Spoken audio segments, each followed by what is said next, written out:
এমন 10টি ভুল রয়েছে, এই 10টি ভুল যে ব্যক্তি বা পরিবারে করবে তাদের বাড়িতে সর্বদা অভাব অনাটন লেগেই থাকবে। ঘর থেকে বরকত দূর হয়ে যাবে, বালা মুসিবত তাদের পিছা ছাড়বে না, আর সংসারে নিত্যদিন ঝগড়াঝাটি লেগেই থাকবে। আমরা কিন্তু অনেকেই ভাবি যে তো আয় উপার্জন করার পরেও কেন সংসারে বরকত হচ্ছে না, কেন সব সময় অভাব অনাটন লেগেই থাকে। এর পেছনে লুকিয়ে রয়েছে আমাদের নিত্যদিনের কিছু মারাত্মক ভুল। চলুন জেনে নেওয়া যাক সেই 10টি ভুল কি কি। যে সমস্ত ভুলগুলি আমরা জানা অজানার ফলে করার পরে কিন্তু আমাদের সেই ভুলের পরিণাম ভুগতে হয়। আসসালামু আলাইকুম ওয়া রাহমাতুল্লাহি ওয়া বারাকাতুহু। প্রিয় দর্শক মণ্ডলী, আশা করি মহান আল্লাহ তাবারক ওয়া তাআলার অশেষ রহমতে আপনারা সকলেই ভালো আছেন। যারা যেখান থেকে ভিডিওটি দেখছেন সবার কাছে আমার রিকোয়েস্ট, আমার এই ভিডিওটি শেয়ার করে দিবেন। আপনার একটি শেয়ারে যদি অন্যজনের উপকার হয়, নিশ্চয় আপনি তার সওয়াবের হকদার হবেন। আসুন সেই সমস্ত ভুলগুলি আমরা বিস্তারিতভাবে আলোচনা করছি। প্রথমত, আত্মীয়তা সম্পর্ক ছিন্ন করা, অর্থাৎ যে ব্যক্তি আত্মীয়দের সাথে সম্পর্ক কেটে দেয় তার রিজিক ও বয়সের বরকত কমিয়ে দেওয়া হয়। পরিবারের বাঁধন ভেঙে গেলে ঘর থেকে কিন্তু রহমত বরকত চলে যায়।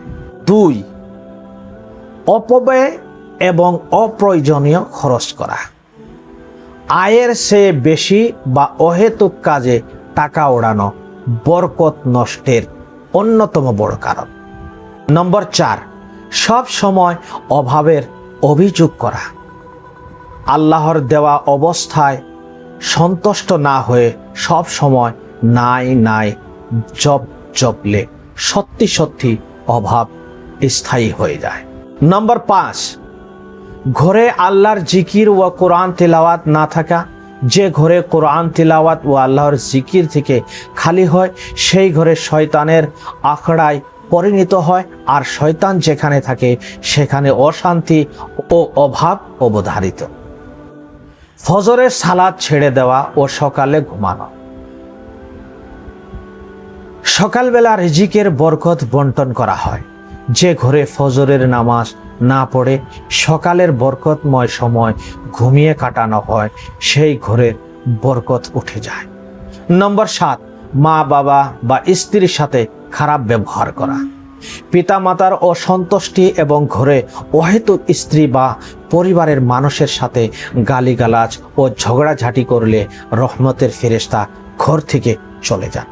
নম্বর 8, উপার্জন ও খাবারের হারাম মিশিয়ে ফেলা, অসৎ উপায়ে উপার্জিত 1 টাকাও যদি ঘরে আসে তবে তা পুরো হালাল উপার্জনের বরকতকেও জ্বলিয়ে ছাই করে দেয়। নম্বর 9, খাবার অপচয় করা ও শুকরিয়া আদায় না করা। খাবারের অপচয় করা শয়তানের কাজ। আল্লাহর নিয়ামতের শুকরিয়া আদায় না করলে নিয়ামত কমিয়ে দেওয়া হয়।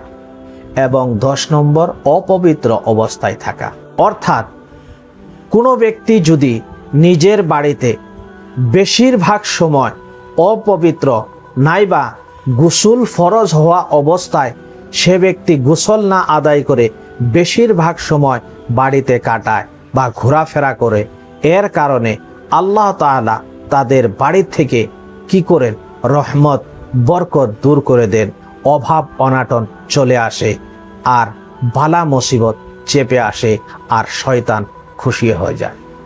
প্রিয় দর্শক মণ্ডলী, এই 10টি কারণ আজ আপনাদের সম্মুখে উপস্থাপন করা হলো।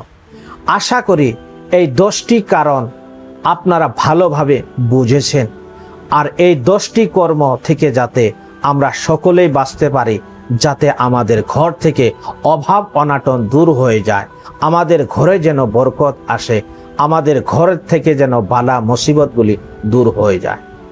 আশা করি ভিডিওটা আপনাদের খুবই ভালো লেগেছে। যদি আপনাদের ভালো লেগে থাকে তাহলে ভিডিওতে একটা লাইক করবেন, আর যিনারা আমার চ্যানেলে নতুন আসছেন নিত্য নতুন ভিডিও পাওয়ার জন্য আমাদের এই চ্যানেলটিকে সাবস্ক্রাইব করুন। আজকের মতো এতটুকুই, আবারও সাক্ষাৎ হবে অন্য একটি ভিডিওর সাথে। আসসালামু আলাইকুম ওয়া রাহমাতুল্লাহি ওয়া বারাকাতুহু।